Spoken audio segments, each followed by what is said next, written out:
So Etela Rajender ఈ పేరు చెప్పంగానే తెలంగాణ రాష్ట్రంలో ఏ మూలకు ఉన్న వాళ్ళు కూడా గుర్తుపడతారు. ఎందుకంటే కేసీఆర్ తర్వాత అంతటి పేరు ప్రఖ్యాతలు ఏంది సంపాదించుకున్నాడు, అంత ఖ్యాతి సంపాదించుకున్నాడు, అంత ఇమేజ్ సంపాదించుకున్నాడు ఆయన ఈటెల రాజేందర్.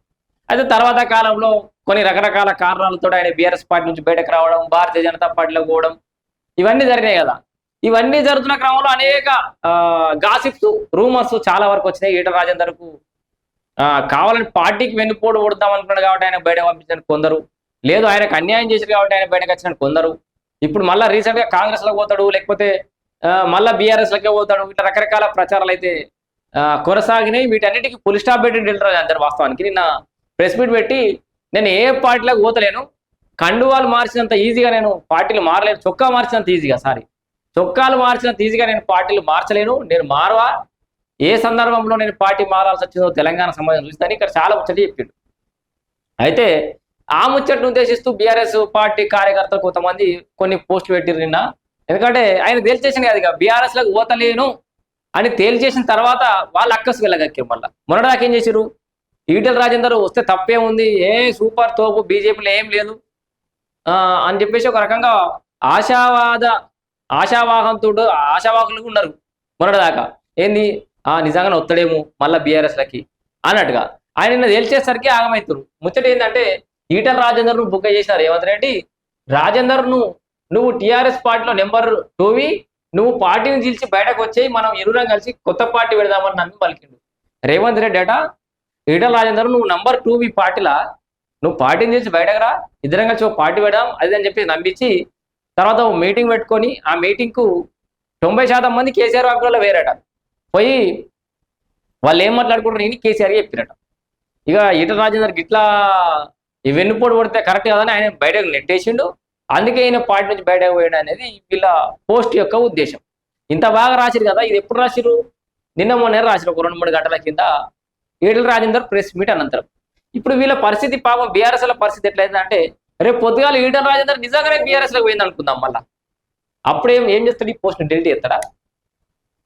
లేదు. అప్పుడు ఏమంటాడంటే ఈటెల రాజేందర్ తోపు తురుము, నిజంగానే తెలంగాణ ఉద్యమకారుడు, బీజేపీలో అన్యాయం జరిగింది, అప్పుడు కావాలని పార్టీ నుంచి బయట తీసుకపోయారు వేరే వాళ్ళు, ఆయన తప్ప ఆయన తెలుసుకున్నాడు, బాధపడ్డాడు కేసీఆర్ గురించి, ఈటెల రాజేందర్ కంటే తోపు తురుము ఎవరు లేరు అని మళ్ళీ పోస్టులు పెడతారు వీళ్ళే.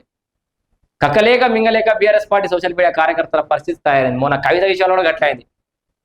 ఈ లిక్కర్ కేసు స్టార్ట్ అయినప్పుడేమో ఇది దొంగ కేసు, ఇది లంగ కేసు, బీజేపీ వాళ్ళు కావాలని నాటకాలు ఆడుతున్నారని చెప్పి కొన్ని రోజులు తిట్టారు. జైల్లో పోగానే రకరకాలుగా మొత్తుకున్నారు. జైలుకి వెళ్ళి బయటకు వచ్చి ఈమె బీఆర్ఎస్ మీద వ్యతిరేక గలం ఎత్తుకోగానే ఈమె లిక్కర్ రాని స్టిక్కర్ రాని అని కూడా కవితను 2 రోజులు తిట్టిరు. మళ్ళా లిక్కర్ కేసు కొట్టివేయంగానే మా కవితక్క మంచిదే, ఇది చూసిరా ఇది కావాలని పెట్టిన కేసే, అందుకే కేసు కొట్టేయబడ్డది అని చెప్పేసి మళ్ళీ ఈ దుకాణం పాపం వాళ్ళు ఎటు ఉంటే అటు తిప్పాల్సిన పరిస్థితి ఏర్పడ్డది బీఆర్ఎస్ పార్టీ సోషల్ మీడియాకి. ఏది ఏమైనా ఈటెల రాజేందర్ అయితే నేను మళ్ళా బీఆర్ఎస్ లోకి పోతలేనైతే తెలిసి చెప్పిండు. మరి ఆడ గేట్లు మూసుకపోయినాయి, వాళ్ళు రానిత్తలేరు, అందుకే పోతలేడు అని చెప్పేసి వీళ్ళు అంటారు. బట్ ఏం జరిగిందో ఒకసారి చూద్దాం మనం. ఇగో ఏది ఈటెల రాజేందర్ ఇగో కేసీఆర్ని కలిసే ప్రసక్తి లేదు, నా మెడలు బట్టి పార్టీ నుంచి గెంటేసింది 5 ఏళ్ళైంది, అనివార్య కారణాలతో బీజేపీలో చేరిన మళ్ళీ ఇప్పుడు బీఆర్ఎస్ లోకి మారుతున్నానంటూ ప్రచారం తగదు, పార్టీ మారడం చొక్కా మారినంత ఈజీ కాదు, హామీలు నెరవేర్చినాకనే మూసి ప్రక్షాళన చేపట్టాలే, గులాబీ నేతలు దోచుకున్నదంతా ఎప్పుడు దక్కిస్తారని చెప్పేసి మల్కాజ్గిరి ఎంపీ ఈటెల రాజేందర్ మాట్లాడాడు. మొత్తం ఇక ఉద్యమం చేస్తాం, మల్కాజ్గిరి పార్లమెంట్ స్థానం నుంచి గట్టిగా కొట్లాడతాం, 3 కమిషనరేట్ల పరిధిలో ఇది జిహెచ్ఎంసీ పరిధిలోని 3 జోన్లు ఉన్నాయి కదా, 3 జోన్లలో క్లీన్ స్వీప్ చేస్తాం, 2 మేయర్లు సంపాదించుకుంటాం అన్నట్టుగా మాట్లాడాడు.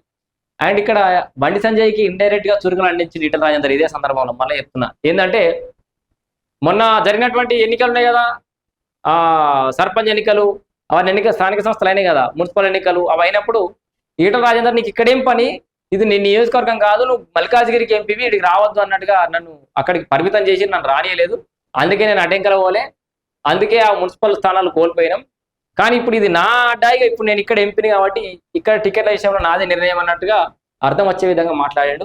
మొత్తానికి హైదరాబాద్ జిహెచ్ఎంసీలో మరి భారతీయ జనతా పార్టీ అనుకున్న స్థానాలను సాధిస్తుందా, జిహెచ్ఎంసీ పట్టణ ఓటర్లు ఏ విధంగా ఆలోచిస్తారనేది చూద్దాం. మరి ఈ హైడ్రా విషయంలో కూడా మళ్ళా జనాలు పాజిటివ్ ఆలోచిస్తున్నా నెగిటివ్ ఏందనేది కూడా తెలిపోయే అవకాశం ఉంది ఈసారి.